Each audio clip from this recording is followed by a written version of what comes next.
బుద్వేల్లోని green సిటీలో గోప్యంగా ఆప్నా enterprises అనే పేరుపై ఫ్యాక్టరీని నిర్వహిస్తున్నారు అమీర్ నిజాన్ అనే వ్యక్తి. నకిలీ అల్లం వెల్లుల్లి పేస్ట్ తయారు చేస్తున్న ఫ్యాక్టరీపై ఈరోజు సైబరాబాద్ ఎస్ఓటీ పోలీసులు దాడి చేశారు. 15 లక్షల విలువైన 7.3 టన్నుల పేస్టును స్వాధీనం చేసుకున్నారు.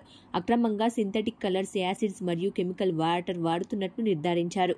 ఫుడ్ సేఫ్టీ అధికారి పరీక్షలు జరుపుతున్నట్లు సమాచారం. పూర్తి వివరాలు తెలియాల్సి ఉంది.